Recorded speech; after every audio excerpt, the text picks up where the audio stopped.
Mic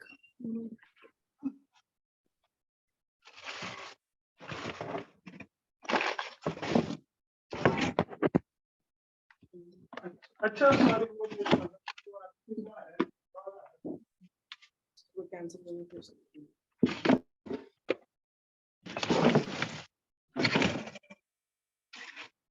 okay, we'll start.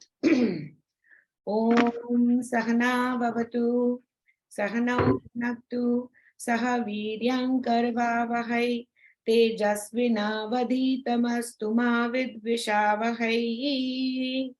Om Shanti शांति शांति।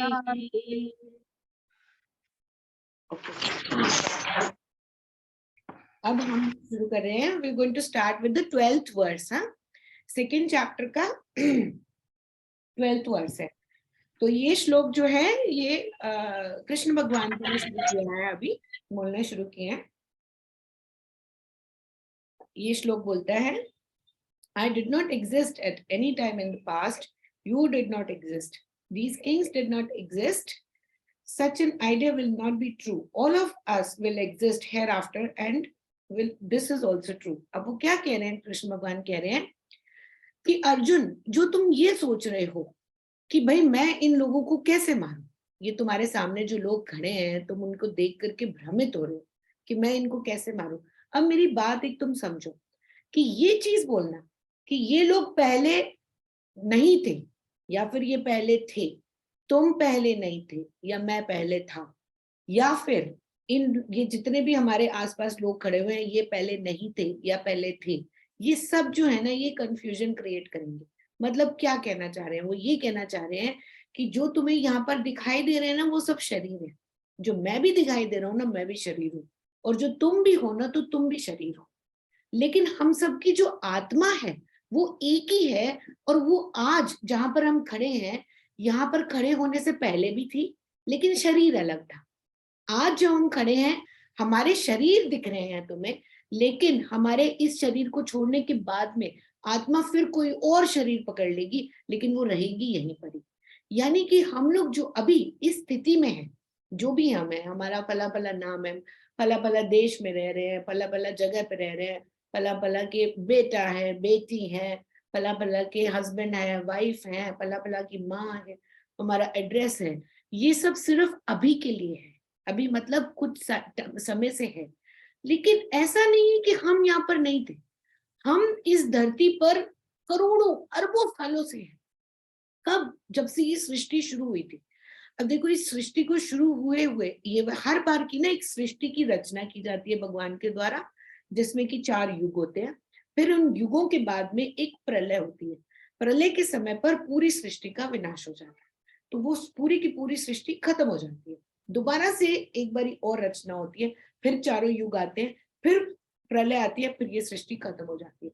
तो क्या होता है कि इसका जो बनाने का तरीका है, इस पूरी क्रिएशन का, ये जब पैदा होती है सृष्टि को, सृष्टि की रचना जब की जाती है, हम लोग सबकी ना रचना की गई है. जैसे एक ढांचे के अंदर ही डालते हो आप एक ढांचा बनाते हो. सपोज हमने जैसे कि ये हमारे सामने हाथी है, तो ये हाथी को हमने बनाया है, इसको किसने बनाया? एक इंसान ने बनाया है, ठीक है.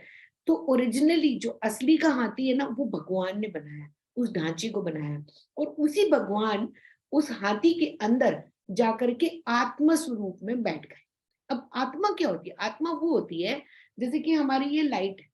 अब लाइट है तो आपको लाइट दिखाई दे रही है क्योंकि वो ट्यूबलाइट में आपको दिख रही है, आपके बल्ब जल रहा है. अभी आपका कंप्यूटर जल रहा है, आपको पता है कि कंप्यूटर इसलिए जल रहा है क्योंकि लाइट है. क्या आप रोशनी को देख सकते हो? क्या आप बिजली को देख सकते हो? बिजली को आप देख सकते हो कि हाँ ये बिजली है, ये बिजली जा रही है? नहीं. पता चल जाएगा अगर करंट लग गया आपको, लेकिन करंट भी लगेगा तो आपको ये पता चलेगा कि कुछ हुआ है. पर क्या आप उस बिजली को देख सकते हो? नहीं देख सकते. हमारे आसपास हर जगह पर बिजली है, लेकिन हमें बिजली दिखाई कब देती है? जब हम उसको किसी सॉकेट में लगा देते हैं.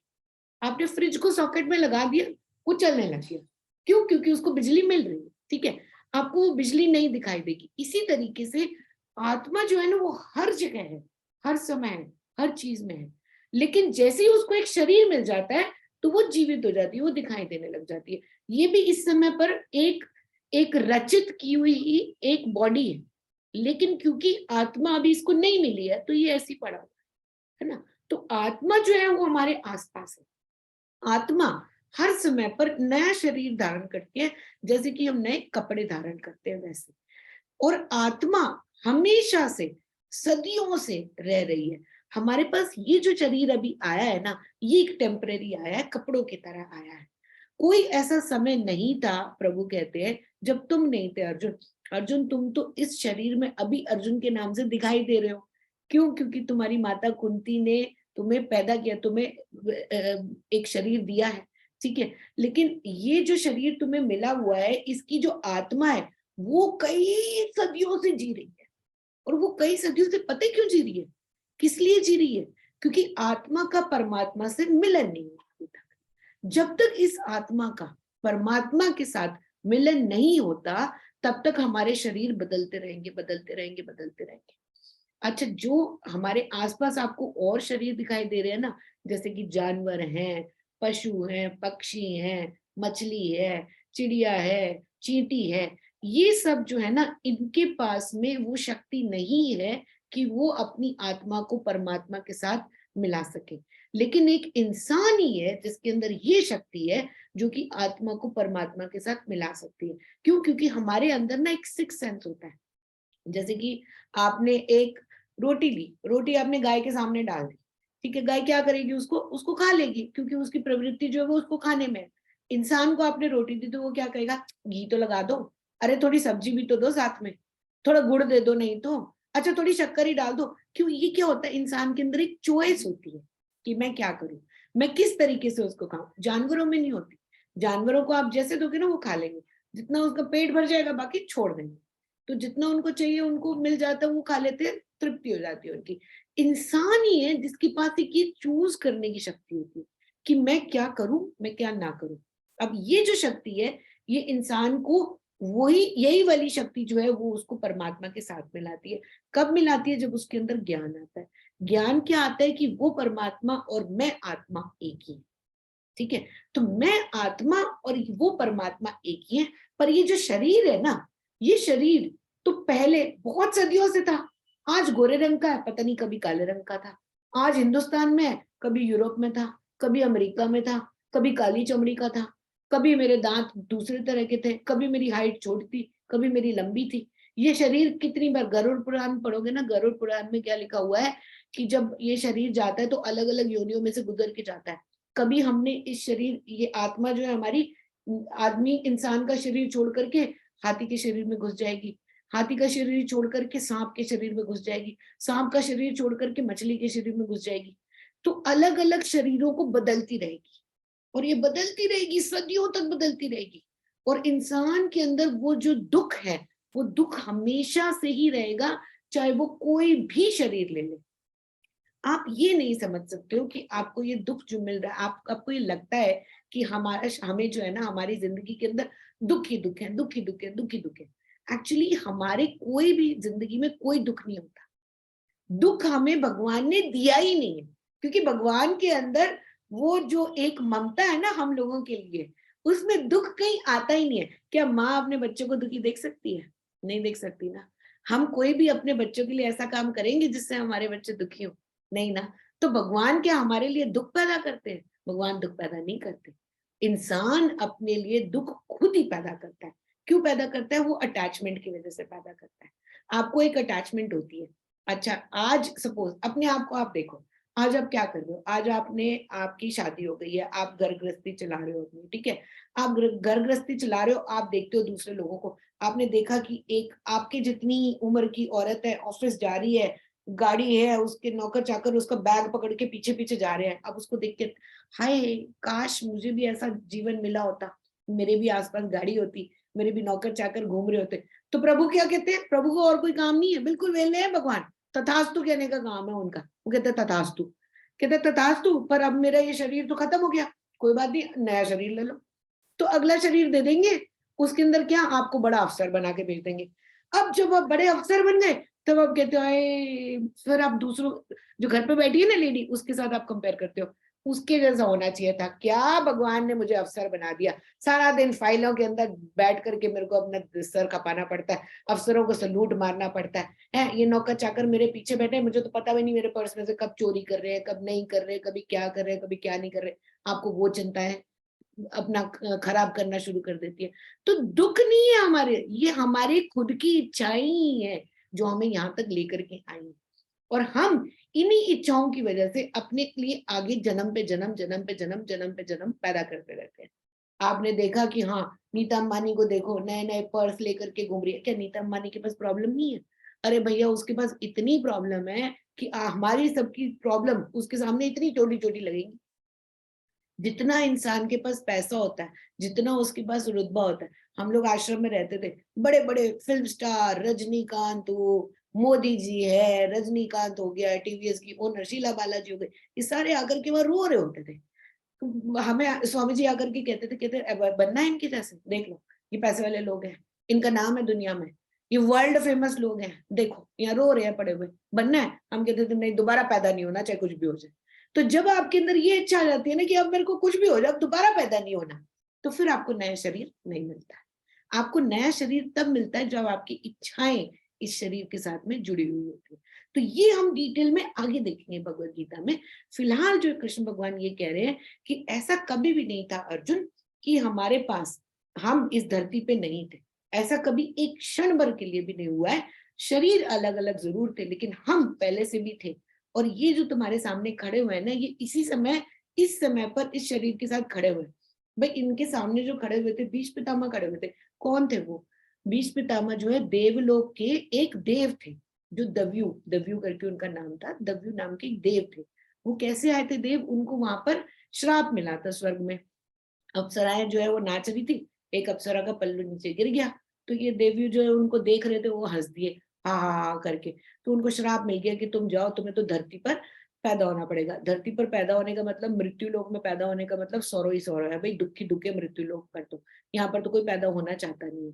उनको ये श्राप मिल गया, तो उनको आना पड़ा यहाँ पर भीष्म पितामह को।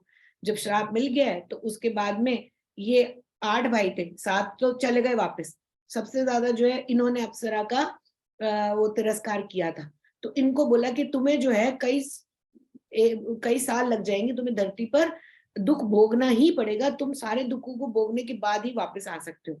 तो मृत्यु लोक में आने का उनको श्राप मिला हुआ था, इसलिए वो आए थे यहाँ पर। तो वो कह रहे हैं कि मृत्यु लोक में ये जो सामने तुम्हारे खड़े हुए हैं, ये किसी ना किसी कारण की वजह से तुम्हारे सामने इस रूप में, इस रंग में और इस पर्सनालिटी के साथ तुम्हारे सामने खड़े हुए हैं। लेकिन एक्चुअली देखा जाए तो यहाँ होना कोई नहीं चाहता। हर इंसान सिर्फ खुशियां ही चाहता है। हर इंसान ये चाहता है कि मैं 24 घंटे खुश रहूं। क्यों? क्योंकि उसको हर परिस्थिति में ना दुख जरूर दिखाई देता है। उसको ये लगता है कि मेरे को, कई बार ये काउंट कर लेता है कि हाँ मेरे पास ये है, ये है, ये है, भगवान तुम्हारा शुक्र है। लेकिन जब फिर वो आगे की लाइन में आता है ना, ये नहीं है, इसकी कमी रह गई, ये थोड़ा सा छूट गया, प्रभु ये भी दे दो। हम इतने निर्लज लोग हैं ना, भगवान से मांगने के अलावा हम कोई और काम ही नहीं करते। इतना भर भर के मिल रहा है हम लोगों को, इतना भर भर के मिल रहा है। एक रोटी मांगते हैं, 4 मिल जाती है। एक घर मांगते हैं, प्रभु कहते हैं तू छोटी, तेरे को झोपड़ी क्यों दूं, मैं तेरे को बड़ा घर दे देता हूँ। बड़ा मिल जाता है तो कहते हैं एक और दे दे। बस मांगते ही रहते हैं, मांगते ही रहते हैं, मांगते ही रहते हैं। और बदले में हमसे प्रभु ने आज तक ये भी बोला है कि मेरे आगे आकर के दिया जला दे, या मेरे आगे जोत जला दे, अगरबत्ती जला करके घंटी बजा दे। कभी कहा है भगवान ने? कभी नहीं कहते। हमसे वो कुछ भी नहीं मांगते, लेकिन हम ही निर्लज हैं जो मांगते रहते। क्यों? तृप्ति नहीं होती। तृप्ति इसलिए नहीं होती क्योंकि जो कुछ भी हमारे साथ हो रहा है वो हमारी खुद की इच्छाओं की वजह से ही हो रहा है, लेकिन हमारे अंदर बुद्धि नहीं है, हमें समझ में नहीं आता। तो प्रभु ये कह रहे हैं कि जो भी यहाँ पर खड़े हुए हैं, ये सब भ्रमित लोग ही खड़े हुए हैं। ये सब भी अपने आप को तेरी में और तरह ही अपने आप को इस शरीर का एक अंश मान रहे हैं। जैसे तू खुद को बड़ा अपना सोच रहा है ना कि मैं बहुत ताकतवर अर्जुन हूँ, वैसे तेरे सामने में ये जो योद्धा खड़े हैं, ये भी अपने आप को बहुत बड़े शूरवीर मान करके यहाँ पर खड़े हैं। फिर नेक्स्ट वर्स बोलते हैं, जस्ट एज आत्मा which is in this body goes through boyhood, youth, old age, so also it gains another body. The wise man is not disturbed over this. अब देखो क्या होता है, आत्मा जो होती है ना, वो अलग अलग अवस्थाओं में से गुजरती है। आत्मा जो है उसके साथ में अलग अलग अवस्थाएं होती है। यानी कि सबसे पहले क्या होता है, भ्रूण बन के वो हमारे माता के गर्भ में आती है। जब भ्रूण बन के माता के गर्भ में आती है तो स्टार्टिंग की 1, 1.5, 2 महीने तक तो माँ को पता भी नहीं होता कि उसके अंदर एक भ्रूण पैदा भी हो गया है। उसको पता कब चलता है, 1, 1.5 महीने के बाद पता चलता है। तो वो आत्मा जो है भ्रूण बन के आती है। फिर क्या होता है, अस्थि वो पैदा होती है। तो ये भ्रूण बनने के बाद में वो पैदा होती है, इसको बोलते हैं हम अस्थि। अस्थि यानी कि भ्रूण जब वो भ्रूण में है तब उसको अस्थि बोलते हैं। फिर जब वो पैदा हुई तो हम उसको बोलते हैं जायते। जायते मतलब उसका पैदा होना। फिर जब वो पैदा होने के बाद में बाल अवस्था में आती है, बाल अवस्था के अंदर जब आती है फिर उसके बाद उसके अंदर प्यूबर्टी आती है, यानी कि जैसे लड़कियों के पीरियड्स होते हैं, लड़कों की मूछें आने शुरू हो जाती हैं, यंग हो जाते हैं वो। फिर उसके बाद वो क्या होता है कि अपक्षीयते, धीरे धीरे वो बड़ा होना शुरू करती है। बड़ा होना शुरू करती है, फिर वो डीके करना शुरू कर देती है। बच्चा बड़ा हुआ, जवानी आई, जवानी के बाद बुढ़ापा आया, बुढ़ापा आया, उसके बाल जो है वो सफेद होने शुरू हो गए, आंखें कमजोर होनी शुरू हो गई। फिर उसके बाद में मृत्यु, उसकी जान निकल जाती है, मर जाते हैं। तो जिसमें ये विकार होते हैं ना, वो तो है शरीरी, जिसको हम बोलते हैं शरीर धारण किया। जिसमें ये विकार नहीं होते हैं वो शरीर नहीं होता है, वो जीवित इंसान नहीं होता है। यानी कि जैसे कि अगर ये हो गया, ये तो ना तो ये पैदा हुआ, ना ये कभी मरेगा, है ना। ये तो मतलब दिखाई दे रहा है, कल को दिखाई नहीं देगा, खत्म हो जाएगा। लेकिन इसके अंदर वो विकार तो नहीं हो रहे ना, इसके पीरियड्स तो शुरू नहीं होंगे, ये यंग तो नहीं होएगा, मूछे तो नहीं आएंगी, इसके विकार नहीं हो रहे। जिसमें विकार नहीं होते हैं उसको अविकारी बोलते हैं, और जिसमें विकार होते हैं उसको विकारी बोलते हैं। तो ये कहते हैं कि आत्मा जो है ना वो एक शरीर को धारण करती है, धारण करती है, उसके बाद में उसमें अलग अलग चेंजेस होते रहते हैं। और आत्मा जो है जिस तरह के उसके चेंजेस होते हैं उसी तरीके से ही वो एक इंसान का रूप भी लेती है और इंसान का रूप छोड़ती भी है। देखो सबसे पहले तो जैसे हमारे अंदर चेंजेस हो रहे हैं कि बच्चे, भ्रूण से बच्चा बच्चा बना, फिर उसके बाद में वो थोड़ा बड़ा हुआ, फिर उसने बचपन को छोड़ दिया, खत्म कर दिया, फिर वो जवानी में आ गया, जवानी के अंदर आ गया, फिर जवानी को उसने छोड़ दिया, छोड़ने के बाद में वो वयस्क हो गया, बड़ा हो गया, एडल्ट हो गया, एडल्ट हो गया, फिर एडल्ट को उसने छोड़ दिया, खत्म कर दिया ना। भाई आज अगर आप ये बोलते हो कि मेरा बचपन था, आप ये सोचते हो कि मेरा बचपन था, आपको किसी ने बोला है, आपके पेरेंट्स ने बोला है, कोई वीडियो फोटो वोटो दिखाई है, आपके बच्चे होने का एक प्रूफ दिखाया है, वरना आप कोई रिकॉल करके देख सकते हो कि मैं कभी बच्चा था, मैंने ये सब किया था?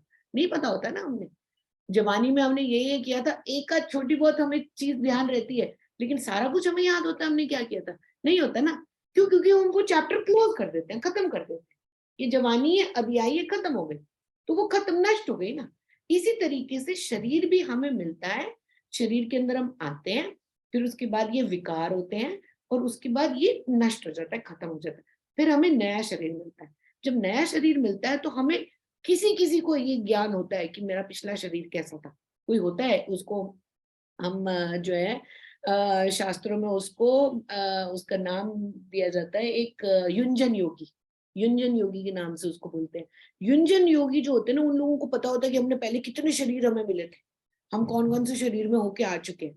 उसके अलावा जो इंसान है ना, उनको पता नहीं होता कि हम पिछले एक बार हम सांप की योनि में भी घुस के आ चुके हैं, मछली भी बन के आ चुके हैं, हम पक्षी भी बन के आ चुके हैं, उसको याद नहीं रहता।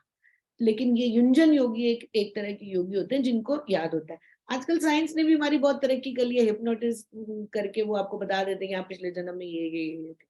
पर हाँ, ये चीज तो हमारे साइंटिस्ट ने भी प्रूव कर दी है कि जन्म होता है, ये शरीर पैदा हुआ है, नष्ट हुआ है, और दूसरा जन्म होगा। ये हमारी साइंस ने भी आज प्रूव कर दिया है। खाली भगवत गीता ही नहीं कह रही है कि हम ये शरीर बारी बारी बदल रहे हैं, ये हमारी साइंस भी प्रूव कर चुकी है।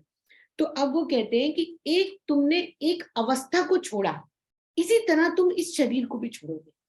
जब आप इस शरीर को छोड़ोगे तब आप उसको बोलोगे कि मेरी मृत्यु हो गई है। जब आप नया शरीर धारण करोगे तब आप बोलोगे कि मैं पैदा हो गया हूं। लेकिन होता क्या है, वो आत्मा एक ही रहती है, खाली ये शरीर बदलते जा रहे, बदलते जा रहे, बदलते जा रहे। आप कभी मरते नहीं हो, आप खाली ये शरीर बदलते हो। मरता वो इंसान है जिसके अंदर जीने की जो वो होती है, उत्सुकता होती है ना, वो मर जाती है, वो इंसान मर जाता है। लेकिन जिस इंसान के अंदर जीने की उत्सुकता रहती है वो इंसान कभी मरता नहीं। हमारा शरीर खत्म हो जाता है लेकिन इंसान कभी नहीं मरता, आत्मा कभी नहीं मरती। और आत्मा हमेशा स्वस्थ रहती है। आत्मा के अंदर अवस्थाएं नहीं होती, आत्मा कभी बूढ़ी नहीं होती, आत्मा कभी जवान नहीं होती, आत्मा कभी बच्चा नहीं होती, आत्मा के अंदर विकार नहीं होते, वो अविकारी होती है। आत्मा एक जैसी ही रहती है। ये विकारी जो है वो खाली शरीर है। तो शरीर हमारे अलग अलग अलग अलग बदलते जाएंगे, आत्मा हमारी अविकारी है, उसके अंदर कोई चेंज नहीं आएगी, वो ऐसे की ऐसे ही रहती है। फिर अब वो बोलते हैं, भगवान कहते हैं कि अब तुम्हें जो है ये सब चीजें याद नहीं रहेंगी, तुम्हें तुम्हारा बचपन याद नहीं रहेगा, तुम्हारी जवानी याद नहीं रहेगी, तुम खत्म हो जाएगा। क्योंकि इंसान के अंदर ये क्षमता, जब वो जैसे जैसे जैसे जैसे आगे बढ़ता है ना, तो वो पिछली बातें भूलता जाता है। कभी था भाई, बचपन में था तो था, अब क्या करूं मैं, उसका चार डालू, अभी तो मुझे ये करना है ना, आगे देखना है। अब मेरे बच्चे हो गए, बच्चों के बच्चे हो गए, मैं उनको संभालू, मैं अपनी गृहस्थी संभालू, आगे बढ़ू। वो ये पिछले दिन याद करके, वो तो बेवकूफी होते हैं जो पिछले दिन याद करके अपना ठाके मार के हंस रहे होते हैं, टाइम ही वेस्ट कर रहे होते हैं, करना तो नहीं है। प्रैक्टिकल इंसान तो यही कहता है कि जो हो गया खत्म, आगे बढ़ो भैया, आगे चलते हैं। तो ये शरीर भी जो है हमारा धीरे धीरे जीर्ण होता जा रहा है, आत्मा वैसी की वैसे रहती है, और जब ये शरीर खत्म हो जाता है तब हम उसे मरा हुआ मानते हैं। The contacts of the senses with the objects, O son of Kunti, which cause heat and cold and pleasure and pain, have a beginning and the end. They are impermanent. Endure them bravely. मात्रा स्पर्शस्तु कौन्तेय, मात्रा स्पर्शस्तु कौन्तेय। मात्रा स्पर्श पता है क्या होता है? जैसे कि एक विधवा औरत है, ठीक है, विधवा औरत, वो उसके पति का देहांत हो गया है, लेकिन अगर आप अभी भी उसको उसके सरनेम से बुलाओगे ना, तो एकदम से उसके कान खड़े हो जाएंगे। सपोज आपने अब जैसे किसी लेडी का हस्बैंड चला गया है, लेकिन उसको शुरू से आदत पड़ी है मिसेस जावा के नाम से किसी को बुला रहे हैं, ठीक है, सपोज हमारी बड़ी मामी जी हैं, उनको मिसेस जावा के नाम से बुलाते हैं। अभी मामा जी तो चले गए, अभी भी आपने बोला ना मिसेस जावा, तो एकदम से कान खड़े हो जाएंगे, कोई मुझे बुला रहा है। यानी कि आपका अटैचमेंट अभी भी उसके साथ में रहता है, चाहे वो इंसान है या नहीं है। तो ये जो हमारा अटैचमेंट है ना, इसको बोलते हैं मात्रा स्पर्श। मात्रा स्पर्श तू कौन्तेय शीत उष्ण सुख दुख दाह। अब वो कह रहे हैं कि मात्रा स्पर्शा की वजह से, इस अटैचमेंट की वजह से तुम अपने आप को सुखी या दुखी मानते हो। अब देखो, एक नाम का टैग लग गया, जब उनके नाम के आगे लग गया कि मैं मिसेस जावा थी, मैं मिसेस जावा हूं, मैं तो मिसेस जावा रहूंगी। अब हस्बैंड है नहीं है, लेकिन वो उन सब चीजों को याद कर करके, क्यों? क्योंकि उनके नाम के आगे टैग लग गया कि इस आदमी की मैं बीवी हूं, उसका टैग लग गया, तो उसको याद कर करके ना सुखी या दुखी होती रहेंगी। ये उनके साथ चलता रहेगा। अगर वो अपने आप को उस नाम के साथ नहीं जोड़ती तो वो सुखी दुखी नहीं रहेंगी। अगर वो अपने आप को ये समझते हैं कि हाँ, मेरी शादी से पहले भी मैं थी, अगर आज मेरे पेरेंट्स नहीं है तो उनसे, उन्होंने मेरे को पैदा किया, उसके बाद मैं अलग हो गई थी ना, तब भी तो मैं जी रही थी ना, उनका घर छोड़ने के बाद भी तो मैं थी ना। तो इसी तरीके से अगर आप अपने आप को आत्म स्वरूप में देखते हो, बगैर किसी नाम के, बगैर किसी रिश्ते के, बगैर किसी अटैचमेंट के, तब तो आप खुश रहते हो। लेकिन अगर आप अपने आप को इन नामों के साथ बांध करके रखोगे, तब आपका दुख जो है वो बढ़ता ही जाएगा, बढ़ता ही जाएगा। क्यों दुखी हो आज आप इसलिए दुखी हो क्योंकि आपको लगता है कि मेरे नाम के साथ ये है, अगर मैंने ऐसा कर दिया तो मेरे खानदान का नाम खराब हो जाएगा, मेरे पेरेंट्स का नाम खराब हो जाएगा, मेरे हस्बैंड का नाम। क्यों? आपने ये नाम सारे जोड़ दिए ना अपने साथ। लेकिन असल में देखा जाए तो हर इंसान जो है वो आत्म स्वरूप है। ये शरीर तो आने जाने वाला है। पिछला जो शरीर था उसमें आपका ये नाम नहीं था, उसमें आपका नाम कुछ और था, तब आपकी अटैचमेंट उसके साथ में थी। भाई तब जो आपकी मम्मी थी और इस जन्म में जो आपकी मम्मी है वो तो अलग है ना। पिछले जन्म में जो आपके हस्बैंड थे, इस जन्म में जो आपके हस्बैंड है वो तो अलग है। हो सकता है पिछले जन्म में आपके हस्बैंड थे ही नहीं, पिछले जन्म में आप कुंवारे थे, तब आप इस नाम के साथ नहीं रह रहे थे। ये अटैचमेंट कहाँ से आया? क्योंकि आपने अपने आप को बांध लिया उसके साथ में, मात्रा स्पर्श के साथ में आपने बांध लिया खुद को। आपने ये कह दिया कि मेरा नाम तो ये है, ये मेरा परिवार है, इनका नाम खराब हो जाएगा, इनका नाम अच्छा हो जाएगा। आपने अपने आप को इस दुनिया के साथ में भी बांध दिया, सोसाइटी के साथ में भी बांध दिया, खुद को एक ऐसा जीव बना दिया जो कि एक्चुअली बंधा हुआ है, पर हम बंधे हुए नहीं, हम में से कोई बंधा हुआ नहीं। आज भी आप अगर खुद को नाम रूपों से दूर करके देखोगे ना, तो आप बिल्कुल फ्री हो। आपके ऊपर कोई ऑब्लिगेशन नहीं है, कोई आपके सर पर बैठ करके ये नहीं बोलता कि तुम ये करो, नहीं, आप अपनी इच्छा की वजह से करते हो। आपको आकर के ये कोई नहीं कहता कि नहीं आपके लिए ये करना बहुत जरूरी है, तुम ये नहीं करोगे तो हम तुम्हें मार डालेंगे, ऐसे कोई नहीं कहता। आप क्यों करते हो? क्योंकि आपकी अटैचमेंट है। आपको ये लगता है कि हाँ, मेरे पास मेरे को ये संभालने के लिए दिया है तो मैं कैसे इसको खुश रखूं। मेरा अगर हस्बैंड है तो मैं उसको कैसे खुश रखूं, मेरी अगर सास है तो मैं उसको कैसे खुश रखूं। ये आपने खुद के सामने ये सब बनाया हुआ है। लेकिन अगर आप मात्रा स्पर्श के साथ नहीं हो तो आपके साथ में जो कुछ भी हो रहा है, अगर आप उसको खुशी खुशी एक्सेप्ट करते हो ना, तो ये पूरी दुनिया आपके साथ में खुश रहेगी। आप समझ रहे हो इस बात को? सपोज आपने ये बोला कि नहीं, जो मैं हूं, मैं अपने साथ बिल्कुल खुश, ये मैं हूं, मेरे साथ में जो कुछ भी हुआ है ये मेरी इच्छाओं की वजह से हुआ है, ये मेरी खुद की इच्छाएं थी जो मुझे यहाँ तक लेकर के आई हैं, और जो कुछ भी मैं कर रही हूँ वो अपनी हंसी खुशी से कर रही हूँ। अगर आप अपने साथ खुश हो तो पूरी दुनिया आपके साथ में खुश रहेगी। लेकिन अगर आप जब तक दूसरों को खुश करने में लगे रहोगे, जब तक आप दूसरों को ये कि मैं इसके लिए क्या कर दूंगी कि ये खुश हो जाए, उसके लिए क्या कर दूं कि ये खुश हो जाए, मात्रा स्पर्शा के साथ जब तक आप खुद को बांध के रखोगे आप कभी खुश रह ही नहीं सकते। तो इसलिए प्रभु यहाँ पर कह रहे हैं कि मात्रा स्पर्शस्तु कौन्तेय शीत उष्ण सुख दुख दाह आगमा अपायनः अंत्यः तान तितिक्षस्व भारत। एक तितिक्षा होता है वर्ड, कि देखो जो कुछ भी आए तुम्हारी लाइफ में तुम उसको ना तितिक्षा एंड्योर करो, यानी कि उसके साथ में जीना सीखो। हर परिस्थिति के साथ में तुम उस तरीके से जीना सीखो कि एक परिस्थिति है, आ जाइए कल इसमें चले जाना।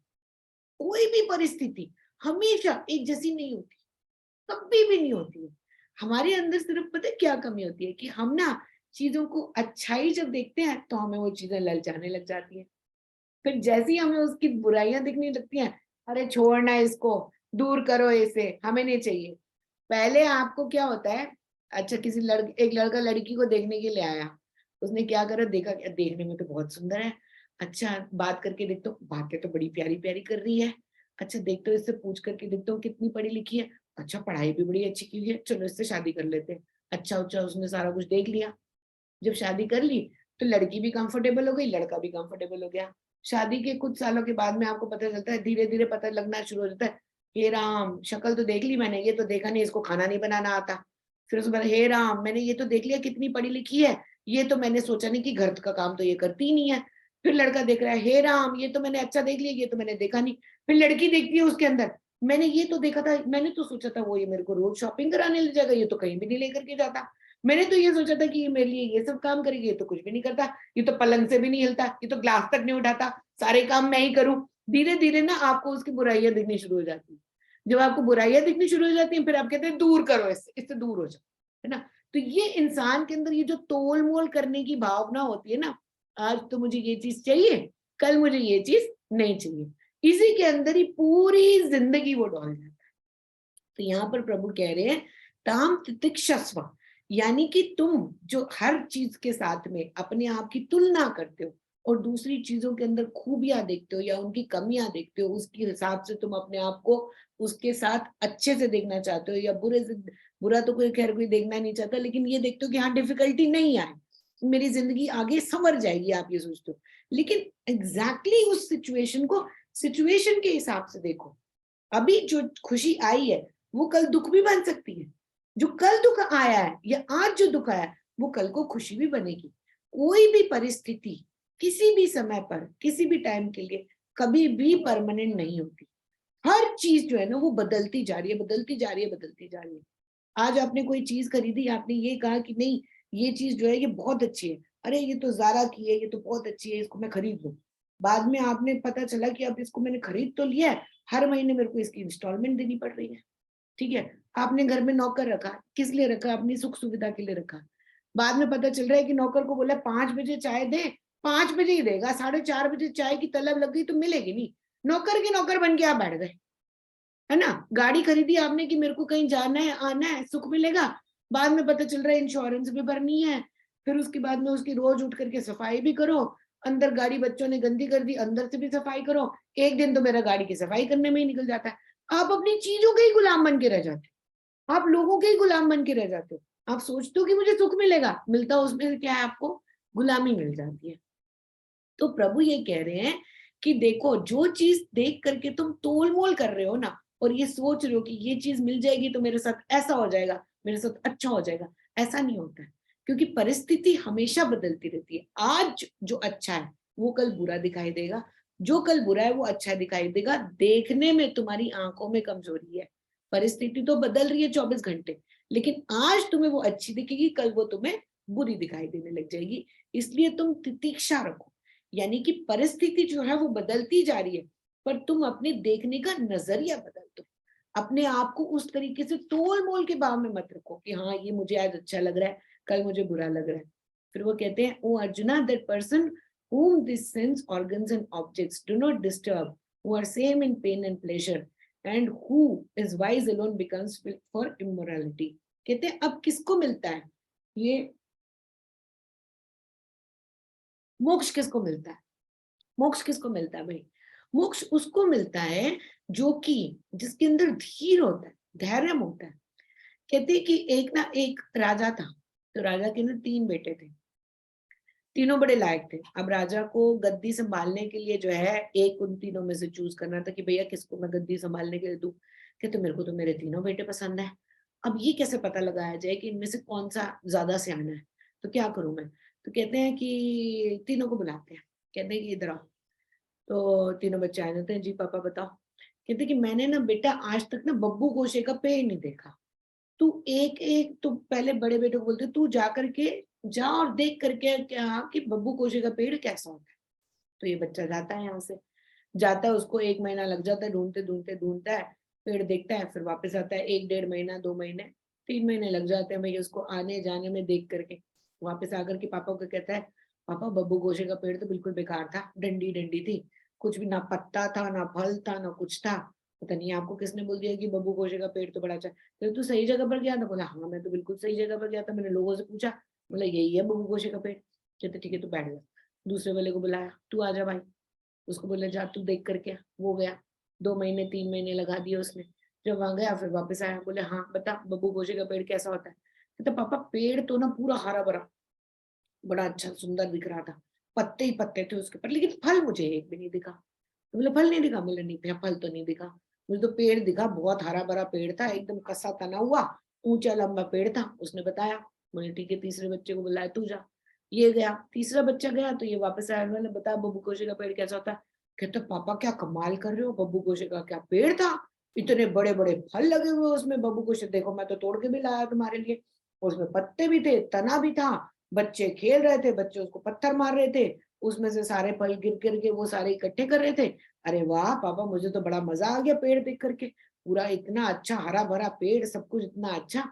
तो देखो आप फल खाओ, ये बब्बू गोशा है। तो फिर उन्होंने कहा, राजा ने कहा कि इधर आओ तुम तीनों, बात सुनो। तुम तीनों देख के तो एक ही पेड़ को आए, लेकिन तुम तीनों गए अलग अलग समय पर। जब तू गया तो तब क्या चल रहा था? पतझड़। तब जब तुम गए तो पतझड़ चढ़ रहा था, इसलिए पतझड़ की वजह से तुम्हें उसके अंदर ना तो फल दिखा, ना पत्ते दिखे, ना कुछ दिखा, खाली तना देख करके तू आ गया। दूसरे वाले को बुलाया कि जब तू गया था तो उस टाइम पर सावन था, सावन था तो इसकी वजह से उसमें पत्ते फूट रहे थे, है ना। अब जब तू गया तो उस टाइम पर पूरी गर्मी थी, गर्मी थी तो सारे बब्बू गोशे उसमें लगे हुए थे। एक ही पेड़ को अलग अलग समय पर देखने के लिए जा रहे हैं, तो तीनों का नजरिया बदल गया। एक ने बोला कि बिल्कुल बेकार है, एक ने बोल दिया कि हाँ थोड़ा थोड़ा ठीक है, एक ने बोल दिया कि बहुत अच्छा है ना। तो इंसान का ना चीज को देखने का नजरिया अलग अलग होता है। चीज के अंदर कोई भी कमी या उसमें बोलो कि आप उसमें नुक्स निकाल रहे हो, नुक्स नहीं होते किसी भी चीज के अंदर। ये भगवान की सृष्टि है, भगवान ने बनाई है। भगवान गलती नहीं कर सकते, इंसान गलती कर सकता है। भगवान अपनी सृष्टि को बनाने में कभी गलती नहीं करते। अगर आप ये भी बोलते हो कि हाँ मेरे को अगर भगवान ने बनाया है तो मेरे अंदर गुस्सा क्यों डाल दिया, अगर आप ये कहते हो अपने अंदर कि मेरे अंदर गुस्सा क्यों डाल दिया, अगर मुझे भगवान ने बनाया है तो गुस्सा कोई सही थी है? नहीं भाई, गुस्से से बढ़िया तो कुछ है ही नहीं। आपके अंदर गुस्सा भगवान ने इसलिए डाला है क्योंकि अगर आपका बच्चा माचिस से खेल रहा है और माँ ने गुस्सा नहीं दिखाया, बच्चा तो आग लगा देगा घर को। तो भगवान ने तो गुस्सा आपको आपकी प्रोटेक्शन के लिए दिया है। आप उसको लेकिन उसी गुस्से को संसार की चीजों को लेने के लिए, या फिर जब आपको कोई चीज नहीं मिली तब आप उसको गुस्सा दिखाते हो, तो ये तो आपकी गलती है, गुस्से की नहीं है। अगर आपने भगवान से ये पूछा कि आपने मेरे को जेलसी क्यों दी है, जेलसी तो बीमारी है भाई, जेलसी भगवान ने इसलिए नहीं दी। होकर के देखो जरा हनुमान जी से जेलस, बोलो कि काश मैं हनुमान जी की जैसा भक्त बन सकूं, दिखाओ जेलसी वहां पर, है कि नहीं जेलसी अच्छी, बहुत अच्छी है भाई। लेकिन आप उसको कहाँ दिखा रहे हो, आप उसको दिखा रहे हो गलत जगह पर, आप दिखा रहे हो लोगों को टोकने के लिए, आप दिखा रहे हो उस जेलसी को, तुम गलत हो मैं सही हूँ, खुद का अहम बढ़ाने के लिए। तुम्हें ये करना नहीं आता, मेरे को करना आता है, ठीक है, इसलिए। और जब आप उसको देखते हो, आप उससे जेलस होते हो कि उसके पास मेरे से दो चीजें फालतू है, मेरे पास क्यों नहीं है, तब आप गलत हो रहे हो। जेलसी तो भगवान के अंदर आपने, भगवान ने आपके अंदर गलत नहीं डाली ना गुस्सा गलत डाला, न काम डाला गलत, न क्रोध डाला, न मोह डाला, न माया डाली, ना डिजायर्स डाली, ना अटैचमेंट डाली। भगवान ने हमें बनाया है, भगवान गलती नहीं कर सकते। हर चीज के पीछे कोई ना कोई रीजन है, जो भी हमारे अंदर भगवान ने हमें जितनी भी शक्तियां दी है, अगर काम ना होता ये सृष्टि चलती नहीं चलती भाई। अगर भगवान ने काम ना डाला होता तो सृष्टि तो रुक जाती, लेकिन उसी काम को अगर आप गलत तरीके से यूज करते हो तो वो आपका सर्वनाश कर देता है।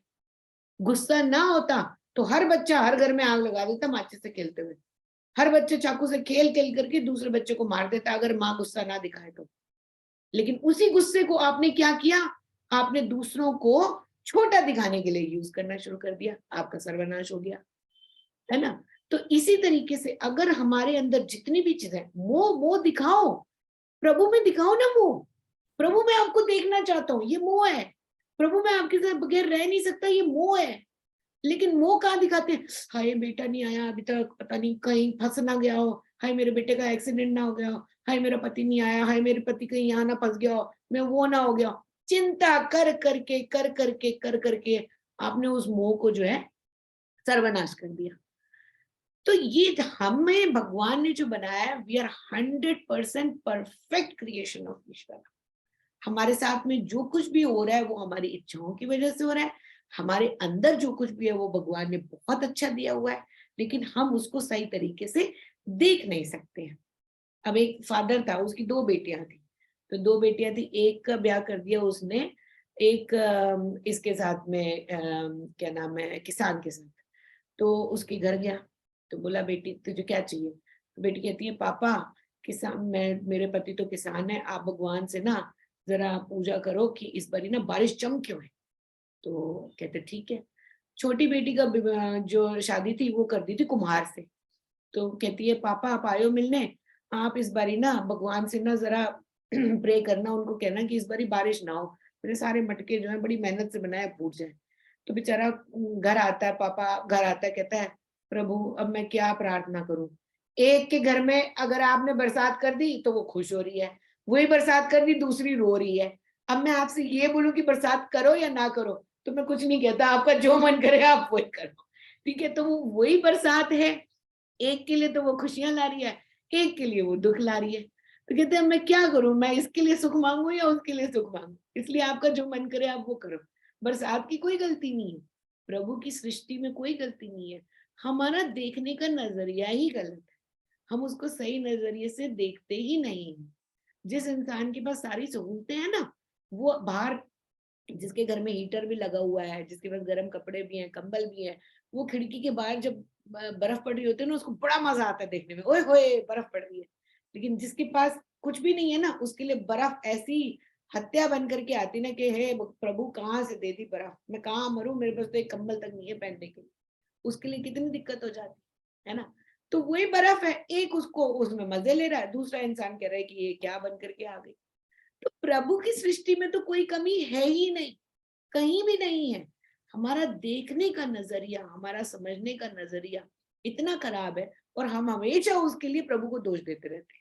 हम हमेशा कहते हैं कि तुमने ये क्यों कर दिया, तुमने वो क्यों कर दिया। अरे भैया जो चीज जैसे प्रकृति का स्वभाव है वो वैसे ही चलेगी। जब बारिश होनी है बारिश होगी, जब सूर्य निकलना है सूर्य निकलेगा, जब बर्फ पड़नी है बर्फ होगी।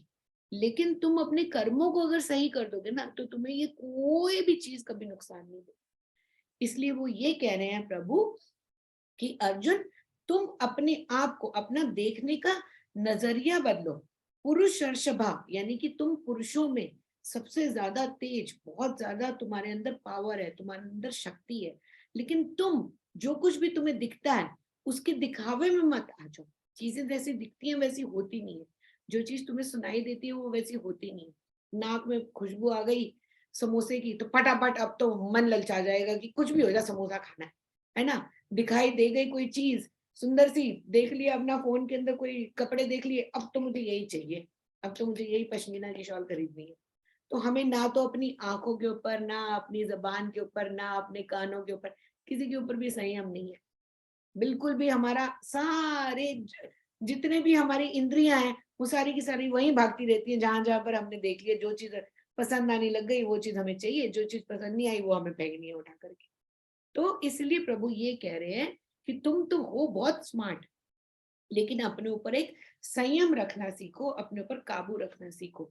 इस प्रकृति के अंदर जो भी चीजें हैं वो आएंगी जाएंगी, प्रकृति अपने हिसाब से चलती रहेगी, लेकिन क्योंकि तुमने अपने आप को इस शरीर के साथ बांधा हुआ है, तुमने अपने आप को एक नाम के साथ में, शरीर के साथ में, घर के साथ में बांधा हुआ है, इसलिए तुम लोगों को ये परिस्थितियां कभी अच्छी लगती हैं कभी बुरी लगती हैं।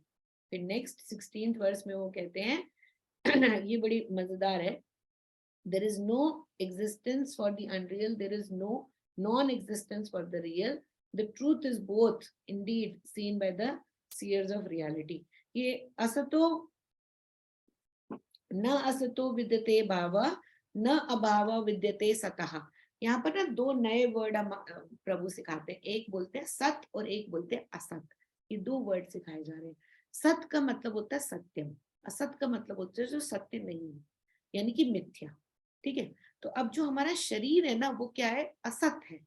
असत मतलब जो सत्य नहीं है, सत का मतलब सच नहीं है, तो झूठ हो गया। झूठ कैसे हो गया, झूठ नहीं है, ये मिथ्या है।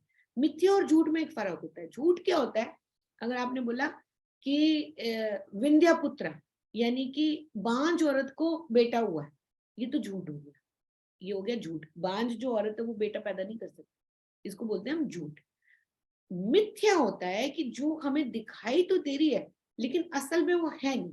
अभी आप अपने हाथ को देखो, 5 मिनट पहले वो अलग था, 5 मिनट में वो चेंज हो गया, 5 मिनट पुराना हो गया ये हाथ। अभी जो हम बात कर रहे हैं ना, जितनी देर में उतनी देर में हमारा शरीर 1 घंटा पुराना होने वाला है। 1 घंटा पुराना होता जा रहा है, तो यानी कि ये जो सृष्टि की जितनी भी चीजें हैं ना वो हमें दिखाई तो दे रही हैं, लेकिन असल में वो खत्म होती जा रही है, वो मृत्यु की तरफ बढ़ती जा रही है। इसको हम बोलते हैं मिथ्या। और सत्य, सत्य वो होता है जो कि पहले भी वही था, अब भी वही है, कल भी वही है। अच्छा, जैसे एक चीज है, ये क्या है, ये पानी है, ठीक है, ये क्या है, ये कॉफी है। फिर एक और आपने कप लिया, चाय है। अच्छा, पानी, कॉफी, चाय, दारू, खाना। खाना आपको खाने जैसा दिख रहा है, दारू आपको दारू जैसे दिख रही है, चाय आपको चाय जैसी दिख रही है, कॉफी आपको कॉफी जैसी दिख रही है, पानी आपको पानी जैसा दिख रहा है। लेकिन इन सब के अंदर ध्यान से देखोगे तो ये सब पानी, कॉफी भी पानी, चाय भी पानी है, खाना भी हमारा 80% पानी ही होता है, दारू भी पानी ही है और पानी भी पानी ही है। यानी कि इन सब का सच जो है ना वो एक ही है, वो है पानी। अब जैसे आपने रिंग देखी, आपने बोला कि ये तो रिंग है, क्या है, ये गोल्ड की रिंग है। फिर आपने बोला चेन है, चेन क्या है, गोल्ड की चेन है। फिर आपने बोला ये मेरी चूड़ी है, ये गोल्ड की चूड़ी है। अच्छा, गोल्ड की चूड़ी, ये चूड़ी मुझे पसंद है, ये रिंग मुझे पसंद है। आप रिंग को रिंग की तरह देख रहे हो, लेकिन असल में ये सब क्या है, ये सारी की सारी तो सोना ही है। भाई जब आप किसी उसके पास ज्वेलर के पास ले जाते हो कि अब मैं तो बोर हो गया, मेरे को नहीं चाहिए, वो क्या करता है, सारा उठा करके, उसके लिए हार भी वही है, चूड़ी भी वही है, कंगन भी वही है, और आपकी अंगूठी भी वही है, सारा कुछ उठा करके आग में डालते हैं, ले भैया ये तो सोना हो गया वापस वैसे का वैसे ही। तो जो चीज बदलती नहीं है सत वो होता है, जो वैसे की वैसे रहती है लेकिन उसका रूप हमें बदला हुआ है दिखाई देता है, उसको हम बोलते हैं सत। तो इस वर्ष में भगवान ये कह रहे हैं कि सत्य का ना कभी भी अभाव नहीं होता है, सत्य हमेशा सत्य रहता है। आत्मा हमारी आत्मा ही रहती है, और असत्य जो है वो 24 घंटे उसका अभाव होता ही जा रहा है, होता ही जा रहा है, होता ही जा रहा है। यानी कि जो हमारा शरीर है, हमारा दिमाग है, हमारी जो बुद्धि है, इसका तो अभाव होता ही जा रहा है, 24 घंटे वो पुराना होता जा रहा है, खत्म होता जा रहा है। दिखाई दे रहा है हमें, लेकिन वो खत्म होता जा रहा है धीरे धीरे। और जो सत है, आत्मा है, उसका ना कभी अभाव हुआ है ना होगा, वो वैसे का वैसे ही रहेगा। चाहे जितनी मर्जी शरीर आ जाए, आकर के बदलते जाए, आत्मा वैसे की वैसे ही रहेगी। हम ये सब सुनते बहुत हैं बहुत सारे लोगों से कि आत्मा अमर है, आत्मा अमर है, आत्मा अमर है, तुम अमर हो, तुम्हारा शरीर खत्म हो जाएगा, तुम्हारा दिमाग खत्म हो जाएगा। ये हम सुनते बहुत हैं, कि मेरी बुद्धि में क्यों नहीं घुसता? ये कभी सोचा है क्यों हमारी बुद्धि के अंदर ये नहीं जाता? क्यों हमारे अंदर मोह फिर भी आ जाता है? क्यों इच्छाएं फिर भी आ जाती है? क्यों आ जाता है ये सब? सुनते जा रहे हैं हम, कई सालों से सुनते जा रहे हैं, कितने लोगों के मुख से हमने सुन लिया, आत्मा अमर है, तुम अमर हो, शरीर खत्म हो जाएगा, मिथ्या है, सब कुछ खत्म हो जाएगा, तुम लेकिन ऐसे कैसे रहोगे, तुम आत्मा हो। बहुत बार सुना होगा ना। क्यों हम इस बात को ग्रहण नहीं कर पाते? क्यों हम साधु संतों की तरह नहीं बन पाते कि नहीं, हम उनको समझ में आ जाती है, हमें क्यों नहीं आती? क्योंकि हम गृहस्थी हैं? नहीं। क्योंकि हमारी वो उम्र नहीं है, उनकी उम्र हो चुकी है? नहीं। छोटे छोटे बच्चे भी होते हैं, उनकी भी बात समझ में आ जाती है। ये बात हमारी समझ में क्यों नहीं आती कि हम आत्मा है? इसमें क्या हमारे अंदर ऐसी कौन सी कमी है जो हमें इस बात से दूर रखती है कि ये शरीर तो खत्म हो जाएगा? अब देखो, कई लोग ना ये सोचते हैं कि भगवत गीता जी का पाठ जिसने सुन लिया ना, तो वो सारा कुछ गृहस्थी वृहस्थी छोड़ करके वो संन्यास ले लेगा। ऐसा नहीं होता। ऐसा कभी भी नहीं होता कि आप संन्यास, हम आश्रम में रहे हैं 3 साल, हमें तो संन्यास नहीं लिया, गृहस्थी में गुजार दिया, बड़े मजे से हम गृहस्थी में रह रहे हैं। तो ऐसा नहीं होता। एक्चुअली भगवत गीता जी का जब पाठ आपकी समझ में आ जाता है ना, तो आपके आने वाले जितने भी रुकावटें हैं ना, वो सारी की सारी हट जाती है। अब ये समझो कि आत्मा अमर है और हमारा शरीर जो है वो नश्वर है। इस बात को समझने के लिए ना आपको बुद्धिमान होने की जरूरत है, ना आपके अंदर एक एक्स्ट्रा दिमाग डालने की जरूरत है, किसी भी चीज की जरूरत नहीं है। सिर्फ आपका इंसान होना ही ये एक सबसे बड़ी क्वालिफिकेशन है कि आप आत्मा हो, इस बात को आप समझ जाओ। लेकिन आपको समझ में इसलिए नहीं आता क्योंकि ये जो दिमाग है ना, ये 24 घंटे बंदर की तरह ना उछल कूद करता रहता है।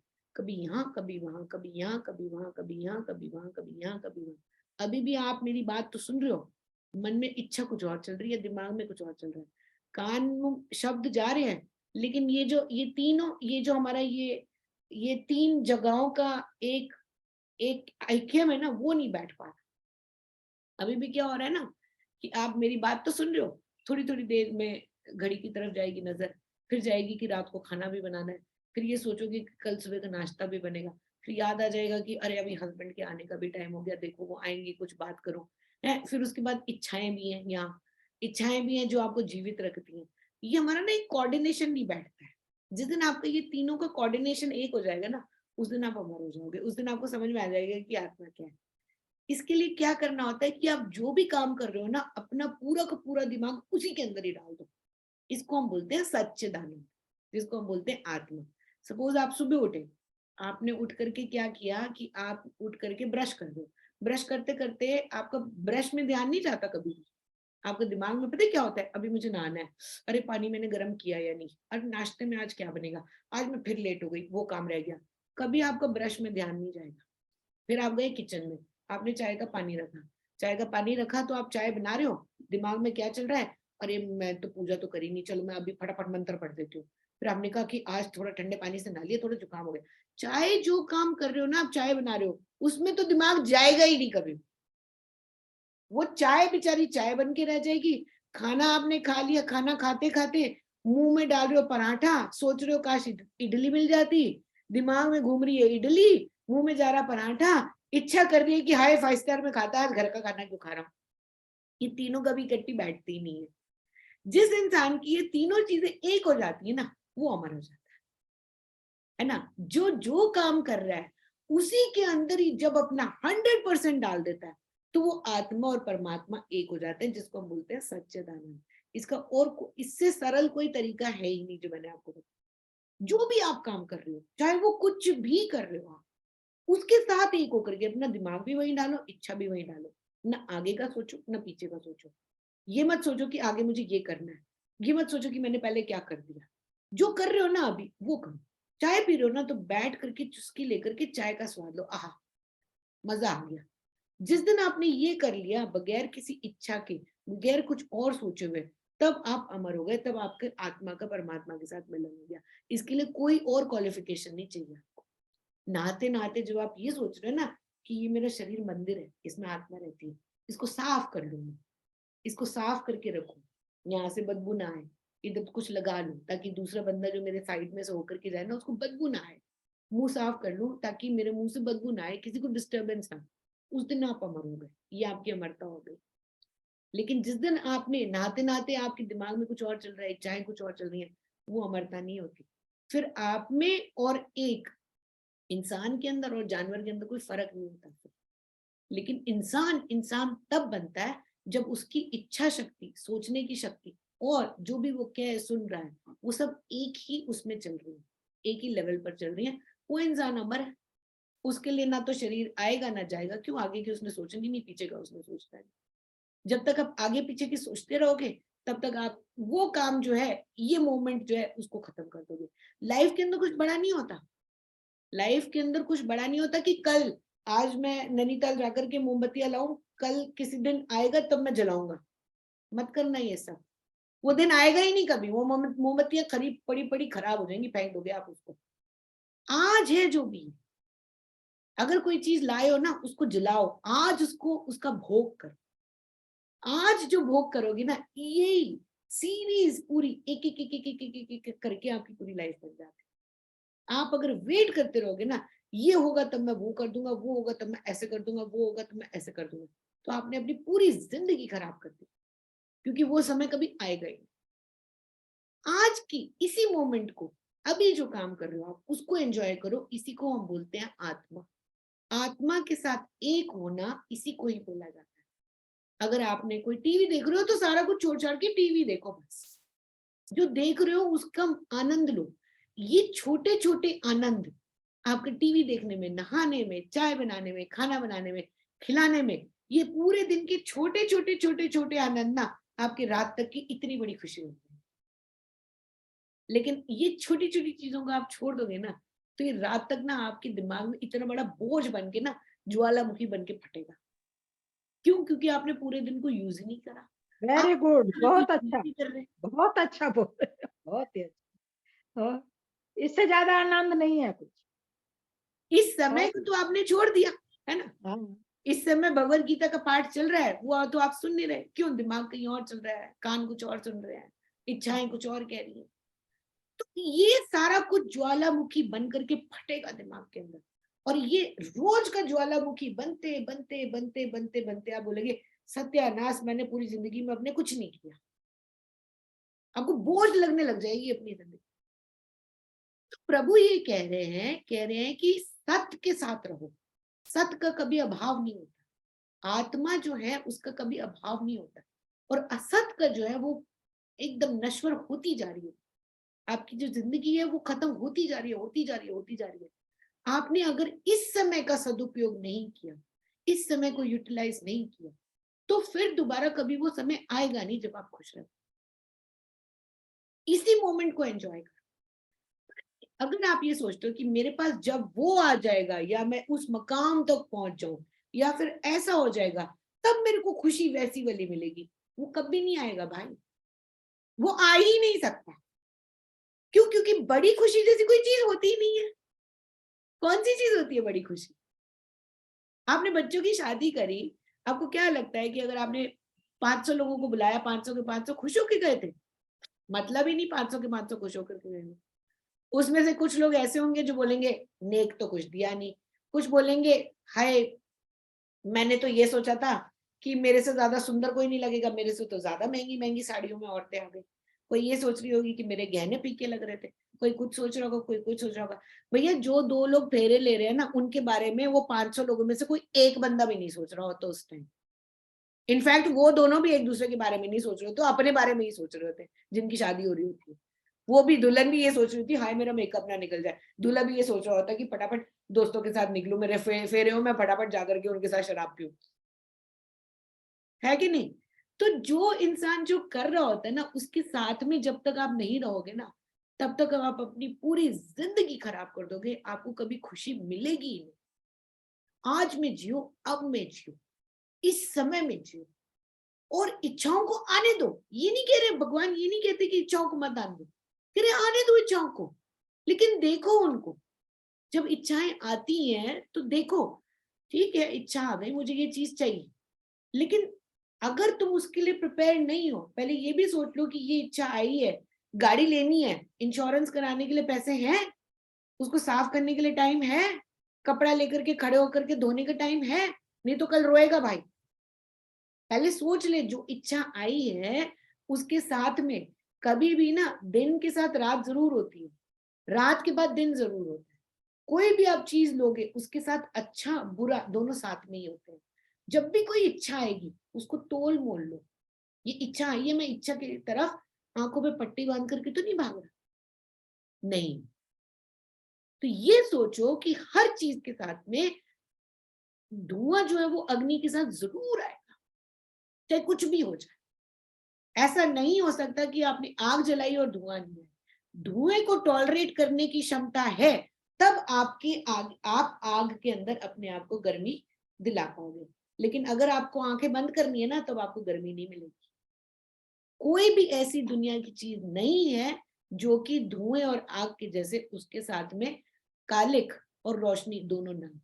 कोई भी इच्छा ऐसी नहीं है जिसको पूरा करने के लिए हमारे साथ स्ट्रगल भी ना हो और हमें गेन भी ना मिले। जहां पर गेन मिलेगा वहां स्ट्रगल जरूर मिलेगी, जहां स्ट्रगल होगी वहां गेन जरूर। ये दोनों ना बैलेंस करके चलती है आपस। तो इसलिए इसका ध्यान रखो, तवे की एक साइड जल रही है, दूसरी साइड रोटी बना रही है, एक अपने आप को आग में डाल रही है, दूसरी पका करके दे रही है, ठीक है। दोनों चीजें जब तक नहीं होंगी आपको रोटी नहीं मिलेगी। जब तक वो अपने आप को आग में पकाएगी नहीं ना, रोटी सिकेगी नहीं अच्छे से।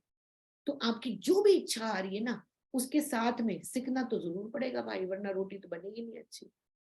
इसलिए इच्छा को आने दो, इच्छा को पूरी भी करो, ये नहीं कहते प्रभु की इच्छा पूरी मत करो, लेकिन उसको पॉजिटिवली, ये मत सोचो कि 100% पॉजिटिव ही हो।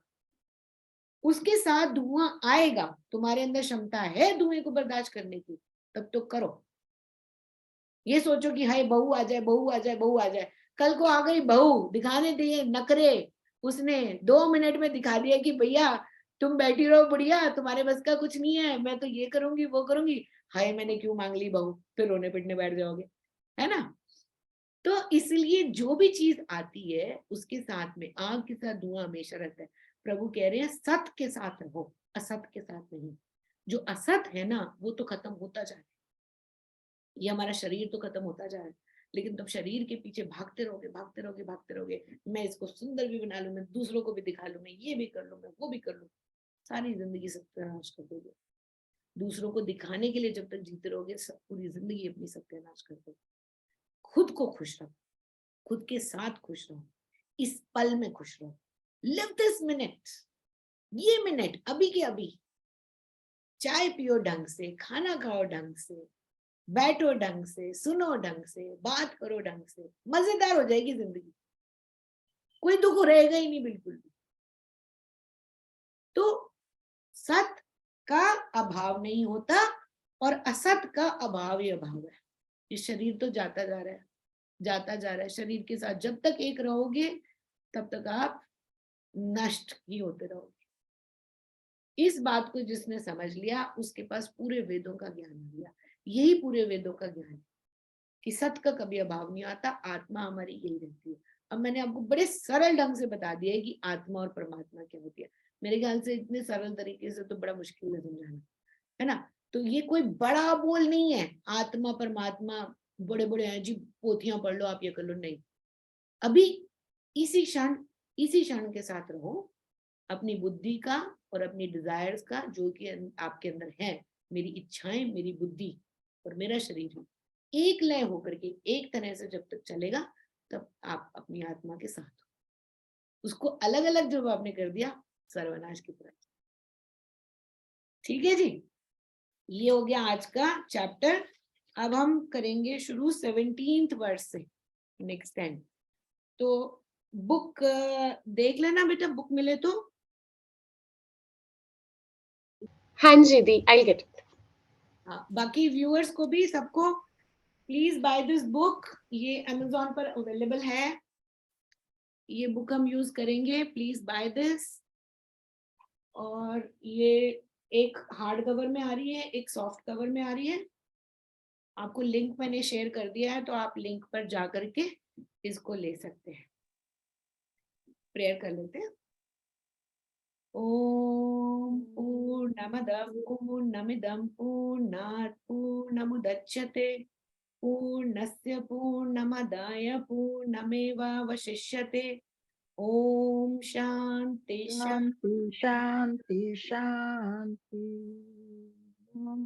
जी प्रश्न है कोई बुआ जी? नहीं बुआ जी, कोई प्रश्न नहीं है, बहुत अच्छा। कुछ पूछना है? सुझाव दे दिया सारा। आत्मा सत्य है? आत्मा सत्य है, हाँ बस बाकी मिथ्या है सब। और क्या है, इतना अच्छा तो बताया, और क्या आप पूछने समझा वाले? दिया, कुछ प्रश्न ही नहीं है हमारा तो। है? आपको समझाया, कुछ प्रश्न नहीं है। अच्छा चलो धीरे धीरे। अभी तो सेकंड चैप्टर शुरू किया, अभी तो 18 अध्याय है। 18 अध्याय आते आते तो सबका बेड़ा पार हो जाएगा। जैसे हमारा हो गया वैसे सबका हो जाएगा, नहीं? चलो जी, ओके। बहुत अच्छा। Hariom. Okay bye. Bye bye. Bye bye.